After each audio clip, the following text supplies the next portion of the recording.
నమస్తే, welcome to NHTV. ప్రస్తుతం భారత్ పాకిస్తాన్ మధ్య యుద్ధ వాతావరణం కనిపిస్తోంది. బోర్డర్లో రెండు దేశాలు కూడా యుద్ధానికి సంసిద్ధమవుతున్నట్టుగానే కనిపిస్తోంది. ఇటు భారత్ కానీ అటు పాకిస్తాన్ కానీ. అయితే ప్రత్యక్ష యుద్ధం వస్తుందా రాదా అనేది ప్రస్తుతానికైతే సస్పెన్స్ లానే కనిపిస్తోంది. ఒకవేళ వస్తే ఏం చేయాలి అనే దానికి మాత్రం రెండు దేశాలు ప్రిపేర్ అవుతున్నాయి, పాకిస్తాన్ భారత్. ప్రత్యక్ష యుద్ధం వస్తే రెండు దేశాల యొక్క సైనిక సామర్థ్యం, భారత్ సైనిక సామర్థ్యం ఎంత, పాకిస్తాన్ సైనిక సామర్థ్యం ఎంత, ఆర్మీలో మన సత్తా ఎంత, పాకిస్తాన్ సామర్థ్యం ఏంటి, అలాగే నేవీలో మన సామర్థ్యం ఎంత, మన కెపాసిటీ ఏంటి, పాకిస్తాన్ కెపాసిటీ ఏంటి, అలాగే ఎయిర్ ఫోర్స్లో మన భారత్ కెపాసిటీ ఏంటి, పాకిస్తాన్ కెపాసిటీ ఏంటి, క్లుప్తంగా స్టాటిస్టిక్స్లోకి కాస్త వెళుతూ వాటిని విశ్లేషించే ప్రయత్నం చేద్దాం. ఈ చర్చలో నాతో జాయిన్ అవుతున్నారు మాజీ air force squadron leader Madhavapeddi Kalidas గారు జాయిన్ అవుతున్నారు. వారి దగ్గరికి అంటే వెళ్లే ముందు ఒకసారి సైనిక సామర్థ్యంతో మొదలు పెడదాము. భారత సైనిక సామర్థ్యం మనం చూసుకుంటే 14.5 లక్షలు సుమారుగా మన సైనిక దళం స్ట్రెంత్. అలాగే రిజర్వ్ ఫోర్సు 11.5 లక్షలు, అలాగే పారామిలిటరీ 25 లక్షలు. ఇది భారత సామర్థ్యం. మరి పాకిస్తాన్ సైనిక సామర్థ్యం ఏంటి? సైనిక దళం కేవలం 6.5 లక్షలు మాత్రమే. రిజర్వ్ ఫోర్స్ ఏమీ లేనట్టుగానే కనిపిస్తోంది. పారామిలిటరీ చూసుకుంటే 5 లక్షలు. ముందుగా ఈ సైనిక సామర్థ్యానికి సంబంధించి కాస్త విశ్లేషించిన తర్వాత అప్పుడు ఎయిర్ ఫోర్స్ గురించి, స్ట్రెంత్ గురించి మాట్లాడదాం. కాళిదాస్ గారు నమస్తే. నమస్కారం. సో ముందుగా మనం ఈ సైనిక సామర్థ్యం గురించి, ఈ కెపాసిటీ గురించి మాట్లాడితే మన స్టాటిస్టిక్స్ ఎక్కడో ఉన్నాయి, నక్కకి నాగలోకానికి ఉన్నంత తేడా అయితే ఉంది. మీ విశ్లేషణ ఏంటి? నేను స్టాటిస్టిక్స్ కొన్ని చెప్పాను, మీరు జనరల్గా చెప్పండి. కరెక్టేనండి. మనం అటు ఇటు ఎటు తిప్పి చూసినా 2-3 రెట్లు వాళ్ళకన్నా ఎక్కువగానే ఉన్నాం. అయితే ఇక్కడ వాళ్ళకి సహాయం చేసే వాళ్ళు ఎవరన్నది ఒకటి లెక్క వేయాలి, ప్రత్యక్షంగానో పరోక్షంగానో. ముస్లిం కంట్రీస్లో ఇస్తే సపోర్ట్ టర్కీ ఇస్తుంది. నెక్స్ట్ చైనా ప్రత్యక్షంగా నేను యుద్ధ నౌకలు పంపుతాను, ఆల్రెడీ వాళ్ళ సప్లైడే J-10 J-17 అది కొనుక్కున్నారా, ఫ్రీగా ఇచ్చారా అవతరమాట. సో ప్రత్యక్ష సైనిక వాహనాలు పర్సనల్లీ ఇస్తుందని నేను అనుకోను. అందుకే నరేంద్ర మోడీ గారు, అజిత్ దోవల్ గారు, జయశంకర్ గారు ముందు ఈ ఫారిన్ కంట్రీస్ అందరినీ కాన్ఫిడెన్స్లో తీసుకున్నారు. సామాన్య ప్రజలకి అది ఎక్కువ ఆ దిశగా ఆలోచించట్లేదు. యుద్ధం ఎప్పుడు వస్తుంది, పాకిస్తాన్ అంతూ తేల్చేద్దాం అన్న దాంట్లోనే చూస్తుంటుంటారు. కానీ కొంచెం స్ట్రాటజిస్ట్స్గా ఇన్నేళ్ల నుంచి ఇన్ని ప్రోగ్రామ్స్ ఇస్తున్నాం వాడిగా చూస్తే చాలా కరెక్ట్గా, చాలా తెలివిగా ఫారిన్ వాళ్ళని, అంటే ఎన్వాయిస్ ఆ దేశ వాళ్ళని, సో అంటే ఎక్స్టర్నల్ సపోర్ట్ ఎంతవరకు కట్ చేస్తే అంతవరకు. పాకిస్తాన్కి మొన్నటి వరకు దిక్కు అమెరికానే. కానీ ఎప్పుడైతే ఒసామా బిన్ లాడెన్ అండ్ గ్యాంగ్ని వాళ్ళు మేపారో అమెరికా, అందులోనూ చాలా తిక్క మనిషి ట్రంప్, గ్యారెంటీ లేదు చెప్పేశారు కూడా వాళ్ళు. చాలా అన్యాయమైన దాడి జరిగింది. సో పాకిస్తాన్కి ఎటువంటి సపోర్ట్ లేదు. ఇప్పుడు పాకిస్తాను చాలా భయపడుతూ కేవలం మేకపోతు గాంభీర్యం మీద ఉన్నది. ఎస్, చైనా కొంత శాటిలైట్ టెక్నాలజీతో మన మూమెంట్స్ ఎట్లా ఉన్నాయి అన్నది ఇన్ఫర్మేషన్ వరకు ఖచ్చితంగా పాకిస్తాన్ దగ్గర లేవు. అమెరికా ఇవ్వదు, ఫ్రాన్స్ ఇవ్వదు, రష్యా ఇవ్వదు. సో అదొకటి ఉన్నది. ఇప్పుడు 1-to-1 ముఖాముఖి. అసలు అక్కడ దాకా యుద్ధం వస్తుందా? మీరే ఓపెనింగ్ లో చెప్పారు. వస్తుందా రాదా అనేది మనకి ప్రస్తుతానికి క్వశ్చన్ మార్కే, సస్పెన్సే. ఒకవేళ వస్తే అనేది ఆ ఇఫ్స్ అండ్ బట్స్ మీదనే మనం ఇప్పుడు డిస్కస్ చేస్తున్నాం. అంతే. వస్తేనండి ఖచ్చితంగా పరిమిత యుద్ధం వస్తుంది. అది వదిలిపెట్టే సమస్య లేదు. పరిమిత యుద్ధం అంటే అసలు యుద్ధం ఎందుకు చేయాలి? ఇది చాలా మందికి తెలియని ప్రశ్న. దానికి ఒక పర్పస్ ఉంటుంది. మనం ఎందుకు చేయాలి యుద్ధం? తీవ్రవాదాన్ని ఎట్టి పరిస్థితిలో ఇక ఉపేక్షించకుండా శాశ్వతంగా రూపుమాపాలి. అందుకు యుద్ధం రావాలి, ఫస్ట్ పాయింట్. దాని మీద మనకి సపోర్ట్ కూడా దొరుకుతుంది. చూడండి, ఇంతంత నీచమైన స్థితికి మతపరంగా ప్యాంటు విప్పతీసి నువ్వు హిందువా ముస్లిమా అన్న నీచమైన స్థితికి దిగజారారు.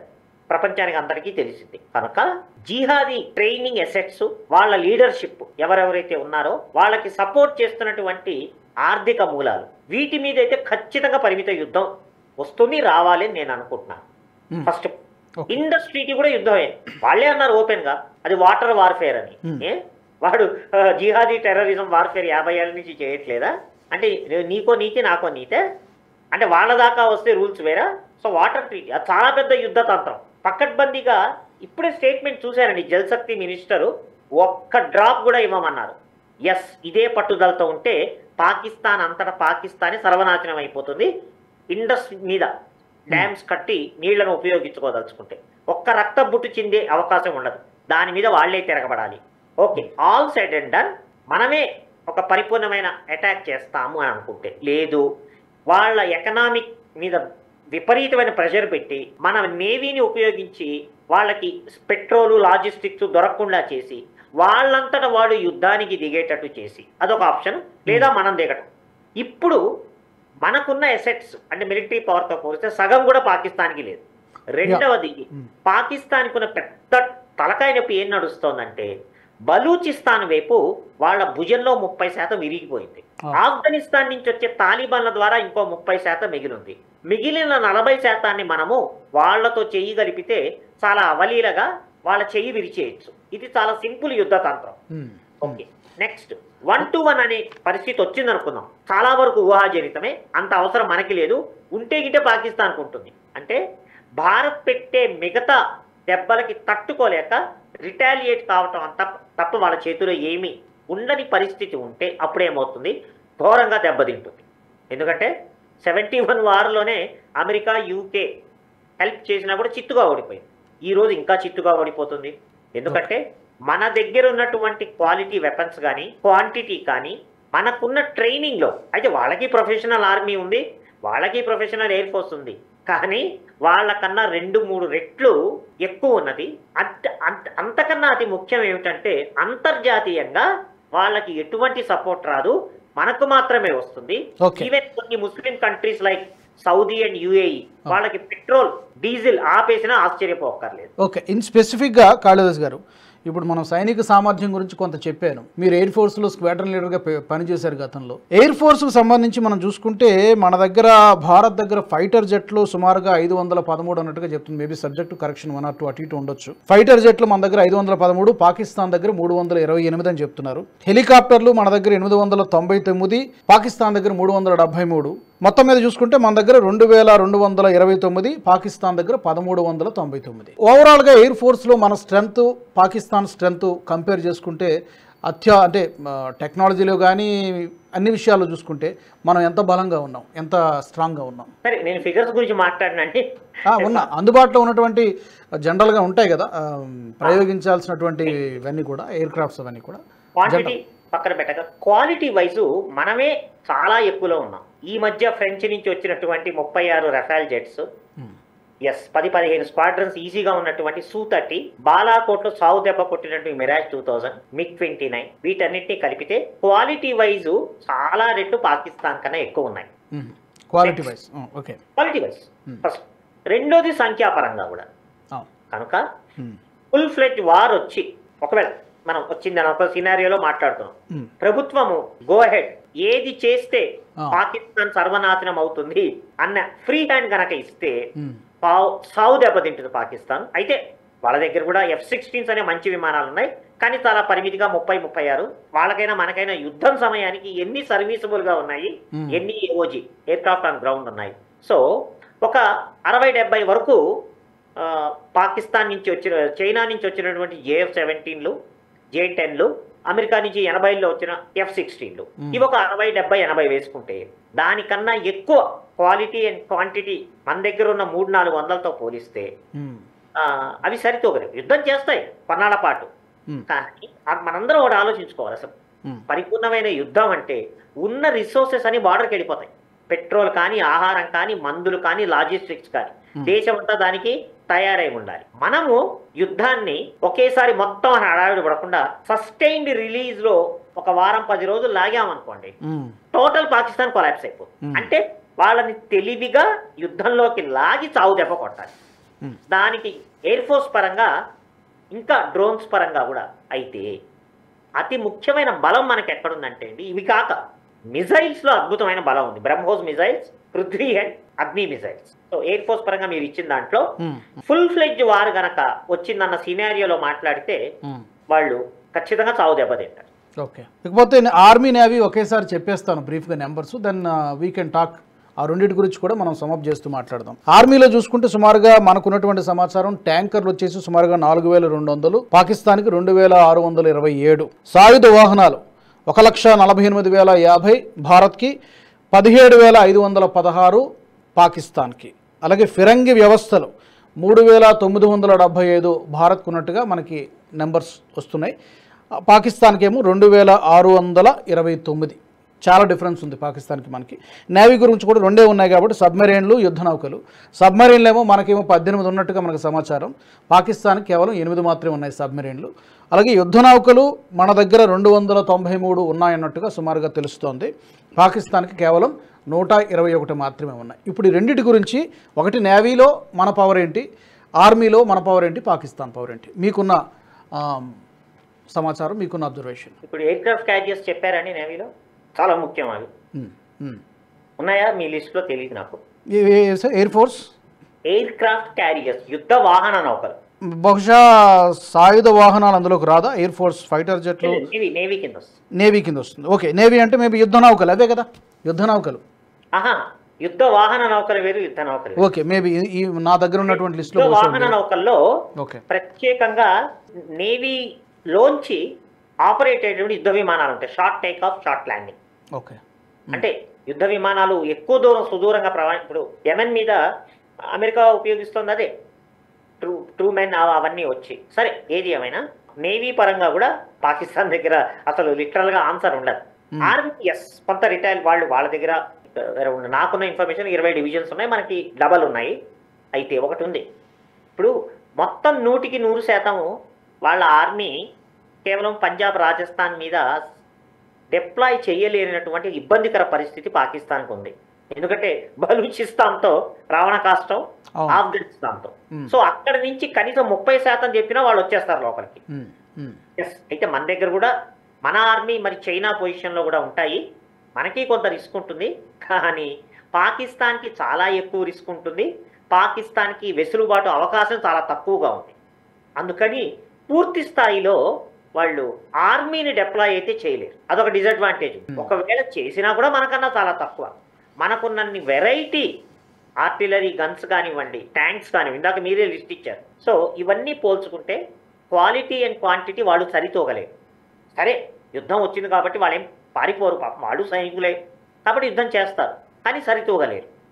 వాళ్ళు చేసేది ఒకటే, ప్రజల కంటి తుడుపు కోసం, వాళ్ళ ఏడుపు కోసం. ఎందుకంటే అక్కడ ఎక్స్టర్నల్గా బయట నుంచి ఏమైనా సపోర్ట్ వస్తే తప్ప, మీరు అన్నట్టు టర్కీనో లేకపోతే చైనాయో ఇంకేదైనా దేశం కనుకరించి ఇరాన్ ఏమైనా వస్తుందా? నాకు తెలిసి ఇప్పుడు ఉన్నటువంటి పరిస్థితుల్లో రాదు. చైనా ఏమైనా సహాయం చేస్తే తప్ప. ఒకవేళ యుద్ధం స్టార్ట్ అయ్యి 2-3-4 రోజులకి చావు దెబ్బతింటుంది. అయితే పిచ్చోడు చాతీరాలుగా ఆటం బాంబు ఉంది, మన దగ్గర ఉన్నాయి. ఇంకా దాని గురించి ఎక్కువ మాట్లాడటం అనవసరం. ఇంకా అసలు ఎవరి పరిస్థితి ఎవరి చేతిలో ఉండదు. అక్కడ దాకా పోతే మనంతటా మనం ముందు వెయ్యము, వాళ్ళు వేస్తే ఇంకా వెయ్యక తప్పని పరిస్థితి వస్తుంది. పాకిస్తాన్ కనుక ముందు ప్రయోగిస్తే ఇంకా వేయాల్సిన పరిస్థితి వస్తుంది. అంతవరకు వెళ్ళకూడదని ఆశ. ఒక ఇంటర్వ్యూలో సీఎం ముఖ్యమంత్రి యోగిని అడిగి, పాకిస్తాన్ దగ్గర ఆటం బాంబులు ఉన్నాయి కదా అని ఎవరో అడిగారు ఇంటర్వ్యూలో.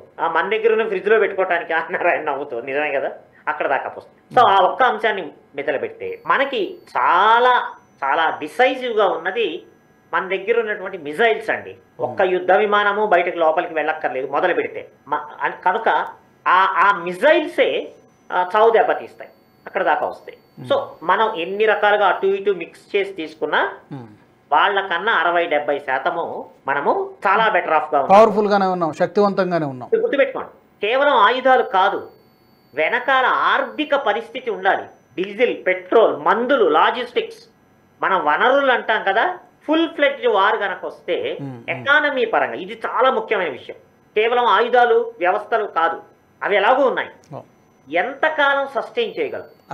మనం అక్కడ దాకా వస్తే కాకుండా అన్ని వైపుల నుంచి ఉచ్చు బిగుస్తూ, అన్ని వైపుల నుంచి మనం గనక యుద్ధ పరంగా, ఆయుధ పరంగా అన్ని వైపుల నుంచి ఉచ్చు బిగిస్తే టోటల్ గా పాకిస్తాన్ నాశనం అవుతుంది. అయితే 2 వైపుల ప్రాణ నష్టం ఉంటుంది, నగరాలు దెబ్బతింటాయి కొంత, కానీ వాళ్ళు సస్టైన్ అయ్యి చేతులు ఎత్తేసే పరిస్థితి వస్తుంది. చేతులు ఎత్తేసే పరిస్థితి వస్తే కరిగిపోయి మనం కనుక వాళ్ళ మొసలి కన్నీళ్లను నమ్మితే మన గొయ్యి మనమే తవ్వుకున్నట్టు. అంటే పాకిస్తాన్ నాశనం అయిపోవాలని కాదు, వాళ్ళ జిహాదీ టెర్రరిజం ఇంకా శాశ్వతంగా వచ్చే 1000 ఏళ్ల వరకు, 1,00,000 ఏళ్ల వరకు కూడా మొలకను ఎత్తని విధంగా నాశనం చేయాలి. టర్మ్స్ అండ్ కండిషన్స్ ఖచ్చితంగా వస్తారు. అయితే ఏ రూపకంగా యుద్ధం వస్తుందని చెప్పలేము, పరిమిత యుద్ధం మాత్రమే వస్తుంది 99.99%. అయితే గవర్నమెంట్ డెసిషన్ అది, ప్రభుత్వ నిర్ణయం. ఇప్పుడు అక్కడ పాకిస్తాన్ నీచమైన జాతిలాగా ISIను ఆర్మీ డిసైడ్ చేయటం కాదు భవిష్యత్తుని. ఇక్కడ ఇప్పుడు మంచి చెడు ప్రతిపక్షం కూడా సపోర్ట్ ఇచ్చింది. మనకు ఒక దేశం ఉన్నది, ఒక వ్యవస్థ ఉన్నది, ఒక సక్రమమైన పద్ధతులు ఉన్నాయి, ఒక పద్ధతి ఉంది మన దగ్గర యుద్ధానికి కూడా. సో అక్కడికి వచ్చేటప్పటికి ఆ అడ్వాన్స్ చేంజ్తో ఎన్ని రోజులు సర్వైవ్ కాదు. పరిపూర్ణమైన యుద్ధం వస్తే 3-4 రోజుల కన్నా పాకిస్తాన్ వల్ల కాదు, మరీ ఎక్కువ ప్రొలాంగ్డ్ అయితే మన వల్ల కాదు. బయట నుంచి సపోర్ట్ లేకపోతే పాకిస్తాన్ని వారం రోజుల్లోపు మట్టి కరిపించేయచ్చా? చైనా నుంచి కానీ ఎక్కడి నుంచి సపోర్ట్ లేకపోతే వారం 10 రోజుల్లోపు పాకిస్తాన్ చేతులు ఎత్తేస్తుందా? చాలా ఈజీగా. బయట నుంచి సపోర్ట్ లేకపోతే పాకిస్తాన్ అంతటా పాకిస్తాన్ యుద్ధం చేయలేదు. ఉదాహరణకి మనం రేపటి నుంచే పని మొదలెట్టామనుకోండి, ఇండస్ వాటర్ ట్రీట్మెంట్ మీద మొదలెట్టామనుకోండి ఉదాహరణకి, ప్లస్ పరిమిత యుద్ధం చేసామనుకోండి, సర్జికల్ స్ట్రైక్స్ లాగానో, బ్రహ్మోస్ క్రూజ్ మిజైల్స్ ద్వారానో, ఇతర మిజైల్స్ ద్వారానో, లేదా వాళ్ళ ఆర్థిక మూలాలు, ఎకనామిక్ మూలాలు దెబ్బతీసామనుకోండి, వాళ్ళ వాణిజ్య లౌకలు, వాళ్ళ పెట్రోల్ ఇంపోర్ట్స్ను రెడ్ సీలోనో అక్కడ ఆపేసామనుకోండి, చచ్చినట్టు వాళ్ళు యుద్ధానికి దిగుతారు. కానీ దిగలేరు. బయట నుంచి సపోర్ట్ లేకుండా వాళ్ళంతటా వాళ్ళు మొదలుపెట్టే సమస్యే లేదు. అంత రిస్క్ తీసుకో కాదు. అసలు పాకిస్తాన్ సంగతి తాడో పేడో తేల్చేయాలన్న నిర్ణయం గనక వచ్చి మొదలు పెడితే న్యాచురల్గా వాళ్ళ దేశాన్ని రక్షించుకోవడానికి రిటాలియేట్ అవుతారు. అంటే వాళ్ళు మొదలుపెట్టినా మనం మొదలుపెట్టినా వాళ్ళు వారం 10 రోజుల్లో కొలాప్స్ అయిపోవడం గ్యారెంటీ. అయితే మన వైపు నుంచి కూడా నష్టం ఉంటుంది, కానీ తప్పదు. ఇప్పుడు పరిమిత యుద్ధం పూర్ణ యుద్ధంగా మారటం, సంపూర్ణ యుద్ధంగా ఎస్కిలేషన్ అంటారు. దానికి సిద్ధమయ్యే ఉండాలి. ప్రత్యేకమైన ప్లాన్స్ అక్కర్లేదు. మిలిటరీ దగ్గర ఎప్పుడూ ఉంటాయండి. మా కళ్ళారా మేము చదివాము, చూసాం కూడా. ప్లాన్స్ ఎప్పుడు పర్ఫెక్ట్గా ఉంటాయి. గవర్నమెంట్ గో హెడ్ అదొకటే. ఎలా ఎగ్జిక్యూట్ చేయాలి, అసలు ప్రభుత్వం ఏ ఉద్దేశంతో యుద్ధం చేస్తుందన్న తెలుసుకుంటే దానికి తగ్గ ప్లాన్స్ ఆల్వేస్ రెడీగా ఉంటాయి. తలలో కూడా పాకిస్తాను మేకపోతు గాంభీర్యం చేస్తారు వాళ్ళు. ప్లస్ వాళ్ళ దగ్గర కూడా ప్రొఫెషనల్ ఆర్మీ తక్కువేం కాదు. నేవీ మంది 4-5 అయితే వాళ్ళది కూడా 7-8. రెసిస్టెన్స్ ఉంటుంది, యుద్ధం ఉంటుంది. బయట దేశాల నుంచి సపోర్టు ఉండదు. ఒక్క చైనా, కొంతవరకు నార్త్ కొరియా, టర్కీ. కానీ మనకి 50, 60, 70 దేశాల సపోర్ట్ ఉంటుంది. కనుక వాళ్ళు అందితే జుట్టు లేకపోతే కాళ్ళు, అటువంటి సీరియస్ పొజిషన్ వచ్చిందనుకోండి, కాళ్ళ బేరానికి వచ్చేస్తారు. నేను ఇప్పుడే వార్త చదివాను. ఆసిఫో ఎవడో మాకు టెర్రరిస్ట్తో లింకులు ఉన్నాయి అని బయటపడుతున్నాడు. అంటే బయటకు మాట్లాడుతున్నారు, లోపల చాలా కంగారు పడుతున్నారు. వాళ్ళ మెడలు వంచి తీవ్రవాదానికి మేము మద్దతు ఇస్తున్నాము అన్నది, ఇక చెయ్యము అన్నది చాలా గ్యారంటీ వచ్చిన తర్వాతే మేము ఊరుకుంటాము, లేకపోతే నీ అంటూ తెలుస్తామన్నా కనీసం వార్ ప్రిపేర్డ్నెస్ కనపడాలి, డిప్లాయ్మెంట్ కనపడాలి. భయంతో వణికి చావాలి. ఆ భయంతో వణికేవాడిని ఈజీగా మెడ వంచవచ్చు. అయినా నేను మెడ వంచానని మూర్ఖంగా ప్రవర్తిస్తే శిశుపాలుడికి 100 అవకాశాలు ఇచ్చాడు కృష్ణ పరమాత్మ, మనం 10,000 అవకాశాలు ఇస్తాం. మనం చేయగలిగింది మనం చేయొచ్చు. కరెక్ట్. సో కాళిదాస్ గారు, మీరు అన్నట్టుగా ఏ విభాగంలో చూసుకున్నా ఆర్మీ, ఎయిర్ ఫోర్స్, నేవీ, సైనిక సామర్థ్యం, వీటన్నిటికీ మించి ఆర్థిక బలం, అంతర్జాతీయ మద్దతు, ఇవన్నీ కూడా భారత్కి ఉన్నాయి. పాకిస్తాన్ గనక యుద్ధానికి దిగితే సర్వనాశనం అవ్వడం ఖాయం, అందులో ఎలాంటి సందేహం లేదు. మరి చూద్దాం ఏం జరుగుతుందో. మీరు అన్నట్టు టెంపరీగా ఏమైనా జరుగుతుందా, లేకపోతే పూర్తి స్థాయి యుద్ధంగా మారుతుందా అనేది మన ప్రభుత్వం తీసుకున్నటువంటి నిర్ణయాన్ని బట్టి ఆధారపడి ఉంటుంది. కాబట్టి వచ్చినా నష్టపోయేది పాకిస్తాన్. ఆఫ్ కోర్స్ తాత్కాలికంగా మనకు కూడా కొంత నష్టం జరుగుతుంది. We have to wait and see. Thank you very much Kalidas garu, ధన్యవాదాలు. నమస్కారం. మా ప్రేక్షకులు కూడా మీ యొక్క ఈ అంశానికి సంబంధించి మీ అభిప్రాయాల్ని కామెంట్ల రూపంలో తెలియజేయవచ్చు. మీరేమనుకుంటున్నారు, యుద్ధం వస్తుందా రాదా? అలాగే ఈ ఆర్మీ, ఎయిర్ ఫోర్స్, నేవీ సంబంధించి కూడా మీ అభిప్రాయాల్ని కామెంట్ల రూపంలో తెలియజేయండి. జై హింద్. ఈ వీడియో మీకు నచ్చినట్టయితే లైక్ చేయండి, 10 మందికి షేర్ చేయండి. అలాగే కామెంట్ల రూపంలో మీ అభిప్రాయాలను మాతో పంచుకోండి. Nationalist hub group of channels ను సబ్స్క్రైబ్ చేసుకుని తెలుగునాట జాతీయవాద జర్నలిజాన్ని ప్రోత్సహించండి. ఈ వీడియో కింద ఉన్న బెల్ ఐకాన్ పై క్లిక్ చేయడం మర్చిపోవద్దు.